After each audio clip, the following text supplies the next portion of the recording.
అంటే ఇప్పుడు శేఖర్ భాషా గారు తన మీద ఎన్ని నెగిటివ్ కామెంట్స్ వచ్చినా, ఎంతమంది ఏం చేసినా కూడా నిజాయితీ పక్కనే నిలబడతారు అన్నదైతే మాకు చాలా క్లియర్ కట్గా అర్థమైంది. Thank you.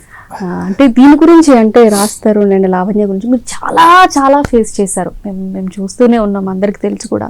మీరు అన్ని స్టూడియోస్లోకి వెళ్ళి ఏంటి అసలు నిజం ఏంటి అనేది మేడం మీరు ప్రూఫ్స్తో సహా చూపించారు. ఏంటి అంటే మీకు థ్రెటనింగ్ కూడా అయ్యింది. దీని నుంచి అసలు ఏంటి, ఎట్లా బయటకు వచ్చారు? ఇంకా కంటిన్యూ అవుతుంది. అటాకే అనుకున్నా. అంటే ఒక స్టూడియోలో ఆ రోజు ఏమైంది అసలు? ఇలాగే మీతో ఇంటర్వ్యూ చేస్తున్నట్టుగానే ఒక లేడీ యాంకర్ ఆవిడతో ఇంటర్వ్యూ చేస్తున్నాం. అది కూడా అప్పట్లో మంచి ఊపి మీద ఉద్యమం చాలా గట్టిగా ఉండేటప్పుడు ఒక అప్పటికే 5-6 ఇంటర్వ్యూలు అయిపోయినాయి. నాకు ఒక ఇంటర్వ్యూకి ఇంకో ఇంటర్వ్యూకి వెళ్ళే టైంలో కొంచెం ల్యాగ్ వచ్చేసి ఆవిడకి చెప్పాను, లేట్ అయిపోయిందమ్మా రేపు చేద్దాము అంటే, లేదు సార్ లేట్ అయినా వెయిట్ చేస్తానండి మీరు రండి అని చెప్పి ఆవిడ అడిగింది. సరే ఒక ఆవిడని అంతసేపు వెయిట్ చేయడం ఇష్టం కాదు, ఆవిడే అడిగింది కాబట్టి ఇంకా నేనేం చేశానంటే ఆ రోజు రాత్రి 10:30 అయినా సరే అక్కడికి వెళ్ళా ఆ ఛానల్కి, ప్రముఖ పత్రిక దినపత్రిక వెళ్ళి సరే ఇంటర్వ్యూ కరెక్ట్గా స్టార్ట్ చేసాం. 11-11:30 మధ్యలో జస్ట్ స్టార్ట్ అయిన ఇంటర్వ్యూ. కొంచెంసేపు అవగానే ఇంకా 100 మంది రౌడీలు వచ్చేసి ఛానల్ మీద ఈవిడే తప్ప తలుపు బాదడం, పచ్చి బూతులు తిట్టడం, అమ్మని తిట్టడం, అంతా ఇంకా ఫ్యామిలీని తిట్టడం అన్నీ ఇలా అంతా చేస్తుంటే ఇంకా సరే చూసాం ఇట్లా వాళ్ళ తలుపు కూడా ఇలా అక్కడ తలుపు అట్లా ఉంది, తప్ప బాధలు అరుపులు ఈ లైవ్లో వినపడుతున్నాయి ఆ బూతులు. దట్ ఇట్ సెల్ఫ్ ఇస్ సాక్ష్యం నాకు యాక్చువల్గా పెట్టిన కేసుకి. అయిపోయింది ఇంకా సరే చూసాం ఆపారు చాలాసేపు, సౌండ్ లైన్ ఆగిపోయినాయి. నేను ఇంటికి వెళ్ళాలి కదా, పెళ్ళం పిల్లలు వెయిట్ చేస్తుంటారు. సరే ఆగిపోయిన తర్వాత నేను వెళ్తాను, వాళ్ళు వద్దు సార్ అది సార్ ఏదైనా పర్లేదండి వెళ్తానన్నా తీసుకొని బయటికి వెళ్ళిన తర్వాత కింద మెట్లు కిందకి అది కూడా చీకటిగా ఉండే మెట్ల దగ్గర కరెక్ట్గా ఇవిడ కాపు రాసుకొని ఉంది, ఇట్లా చెప్పులు 2 పట్టుకొని ఇట్లా మీద పడింది.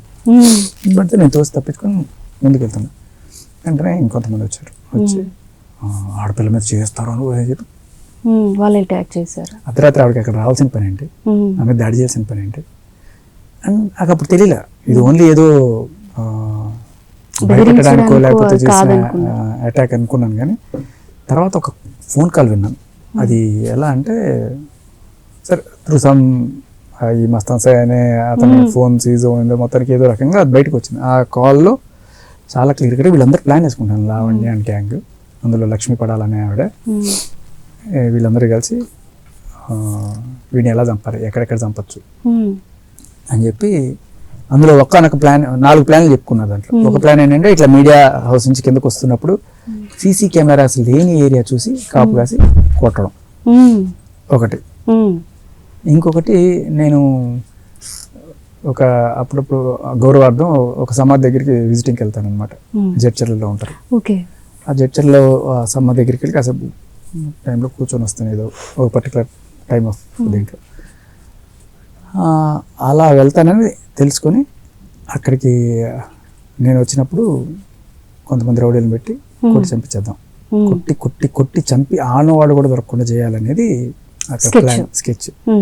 సో దానికోసం వాళ్ళు ఆల్రెడీ రెక్కి కూడా నిర్వహించినట్టు తెలిసింది.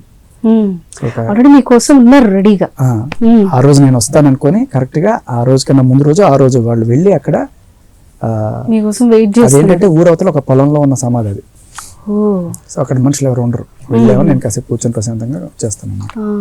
ఆ టైంలో పర్ఫెక్ట్ స్పాట్ అది అని చెప్పి ప్లాన్ చేశారు. అన్ఫార్చునేట్లీ నేను వెళ్ళలేదు. కానీ మనకు తెలుస్తున్నది ఏంటంటే వాళ్ళు అంతకు ముందు రోజు ఆ రోజు కరెక్ట్గా వెళ్ళి మొత్తం ఉన్నారు, పాపం డిసప్పాయింట్ అయ్యారు. మరి అంటే ఇది లైఫ్ థ్రెటనింగ్ అనేది ఒక మనిషిని చంపడం అనేది చాలా క్రూయల్ మెంటాలిటీ ఉంటేనే అలాంటివి సాధ్యమవుతాయి.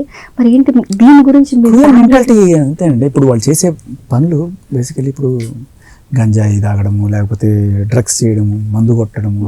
మందు కొడతారు కానీ మీరు ఆ అరుపులు వినండి, రాజతరుణ్ మీద ఆవిడ మాట్లాడిన భయంకరమైన మనుషులు, సాధారణమైన మనుషులు మాట్లాడే లాంగ్వేజ్ కాదు. మళ్ళీ ఆవిడ ఇంటర్వ్యూలో ఏముంటుంది, ఆడపిల్లలు బూతులు మాట్లాడారంటే అలాంటి బూతులు ఎవరైనా మాట్లాడతారు? నేను చూసాను, బూతులు విపరీతంగా మందు తాగుతుందట, సిగరెట్లు తాగుతుంట, ఆవిడే చెప్తా ఉంటది. అది మందు తాగిన వాళ్ళు, మందు అందరూ తాగుతారు, చాలా మంది తాగుతారు, కానీ ఏ మందు తాగిన వాడు అంత దారుణంగా లేడు. సో ఖచ్చితంగా డ్రగ్స్ ఎఫెక్ట్. తర్వాత మనకి బయటికి ఆవిడ డ్రగ్స్ చేసి వీడియోస్ కూడా బయటకు ఆవిడ ఎలా డ్రగ్స్ కొడుతుంది అని, దానికి తోడు ఆవిడ రెడ్ హ్యాండెడ్ గా దొరికిపోయిన డ్రగ్స్ వీడియోలు కూడా ఉన్నాయి. పోలీసులు పట్టుకుని 45 రోజులు చెంచలగూడ జైల్లో పెట్టింది. దాంతోపాటు అంతకుముందు వరలక్ష్మి టిఫెన్స్ కేసులో కూడా ఆవిడ ఉంది. సో ఇంత నేపథ్యం ఉంది. మనిషి ఇదొక ఎగ్జాంపుల్గా తీసుకోవాలి. ఇప్పుడు మాదక ద్రవ్యాలకి అలవాటు పడితే మనుషులు ఎంత సైకోలుగా మారుతారు అంటే వాళ్ళకి ఇంకేం ఉండదు. అవతల వాడు మనిషి మానవత్వం ఏముండదు, వాడు మనకు అడ్డొస్తే చంపేయాలి అంతే. ఆ స్టేజ్కి వెళ్ళిపోతారు, మొత్తం వెళ్ళిపోతాయి వాళ్ళకి కంప్లీట్ గా. ఆ డ్రగ్స్ మొత్తం లేకపోతే ఇంకో ఏంటో తెలియదు. బట్ అదే అంటున్నాను, చంపేయడం ఏంటి మనుషులు అంటే ఒక్క చిన్న క్షణిక ఆవేశంతో ఆ టైంలో వచ్చి వెళ్ళిపోయేదమ్మా. ఇది అలాగే ఉంటుంది వీళ్ళకి. వీళ్ళ బ్రెయిన్ ఆల్టర్ అయిపోతుంది ఆ డ్రగ్స్ తీసుకోవడం వల్ల. లైక్ అంటే కరుడు కట్టిన తీవ్రవాదులాగా లేకపోతే కరుడు కట్టిన నేరస్తులాగా తయారైపోతారు వీళ్ళు. ఒక సాడిస్టిక్ కోణాలు, ఆ అరుపులు మీరు తినండి, ఆ బూతులు వినేవన్నీ మామూలు మనుషులు చేసే బిహేవియర్ కాదు. కళ్ళ ముందు కడుతున్నా కూడా మనకి చర్యలు లేవు బేసికల్లీ. ఎందుకు లేవంటే ఆఖరికి పోలీస్ ఆఫీసర్స్ కూడా ఇవి బ్లాక్మెయిల్ చేసి మనం చూసాం కదా. సో వాళ్ళతో ఏదో ఎఫ్ఐఆర్లు పెట్టుకొని వాళ్ళని తన చెప్పు చేతల్లో పెట్టుకునే ప్రయత్నం చేయడము. అంటే ఒక తప్పు కవర్ చేయడానికి 100 తప్పులు. అంటే ఇప్పుడు ఇది నార్మల్ చిన్న విషయం కాదు. మంచిగా మీ జర్నీ అలా ఆర్జేగా విజేగా అలా మంచిగా హ్యాపీగా సాగుతుంది. మరి ఎందుకు ఈ తలకాయ నొప్పి అంతా ఎందుకు ఇట్లా ఇప్పుడు మీకు ఏం నడిచింది అంటే నమ్ముతారు నడుస్తుంది కరెక్ట్ గా. 7.5 ఏళ్ళు ఉంటుందంటే మధ్యలో నడుస్తున్నట్టుంది. సో అది మరి నిన్నెత్తిన తాండవం చేస్తుంటే మనం ఏముండదు అది అంటే ఊరికే చెప్తున్నా. బట్ ఏదైనా కూడా లైఫ్లో మనం తీసుకోవాలి. మనం మంచి చేస్తున్నాం అన్న ధైర్యం అనుకున్నప్పుడు దేనికి మనం భయపడాల్సిన పని లేదు, మనం చేసే తప్పు కానప్పుడు. అండ్ ఇంకొకటి, ఒక తప్పుని ఎండగడుతున్నాం, దీనివల్ల సమాజంలో కొంతమందికి మంచి జరుగుతుంది. అండ్ చూసేవాళ్ళు ఇంకొకళ్ళు ఇటువంటి మాదక ద్రవ్యాల జోలికి పోకుండా ఎందుకు ఉండాలి అనే దానికి ఒక సమాధానం కూడా దొరుకుతుంది. ఇట్లా అయిపోతారు మనుషులు, అలా అయిపోతారు, ఫైనల్గా వాళ్ళ జీవితం ఇలా ఎండ్ అవుతుంది అనే కంక్లూజన్ కూడా మన పోలీసులు ఏమైనా చూపించగలిగితే, ఆఖరికి ఇవి ఇలా చేయడం వల్ల ఇలా మనుషుల్ని ఇది చేయడం, పోలీస్ ఆఫీసర్ని లొంగ తీసుకోవడం, జర్నలిస్టులను లొంగ తీసుకోవడము, లాయర్స్తో పాటు అక్కడికి స్విమ్మింగ్ పూల్లో సరసాలు ఆడడము, ఇవన్నీ చేసి ఆవిడ ఫైనల్గా సాధించేది ఏముంటుంది? ఆఖరికి ఈ డ్రగ్స్ కేసులో ఇరుక్కొని ఫైనల్గా ఏదో జైలుకి పోయి అలా ఉంటుంది. ఫైనల్గా చూడండి అమ్మా, ఇలా డ్రగ్స్ చేసుకొని వీడి జీవితం ఇలా అయిపోయింది, మీరు కాకండి అని చెప్పడానికి ఒక ఎగ్జాంపుల్గా ఉపయోగపడతారు. ఫైనల్గా పాప నేర్చుకుంటూ సారీ కూడా చెప్పింది. సారీ చెప్పడం వల్ల ఏమవుతుందమ్మా? ఇప్పుడు ఒక మనిషి జీవితం 2 అక్షరాలతో పోతుందా? ఎంత రచ్చ చేసి, ఎంత బజార్కి ఇచ్చి, ఇంత చేసి, అది ఇంకొకటి, అది కూడా వాళ్ళ పర్సనల్ ఇష్యూ. కానీ అది బయటికి తీసుకొచ్చింది కదా, బయటికి తీసుకొచ్చి రోడ్డుకి ఇచ్చింది కదా ఒకరిని, ఒక సెలబ్రిటీని. అది పక్కన పెడితే అది చిన్న విషయం, నా దృష్టిలో చాలా చిన్న విషయం. ఈ డ్రగ్స్ అనేది చాలా పెద్ద విషయం.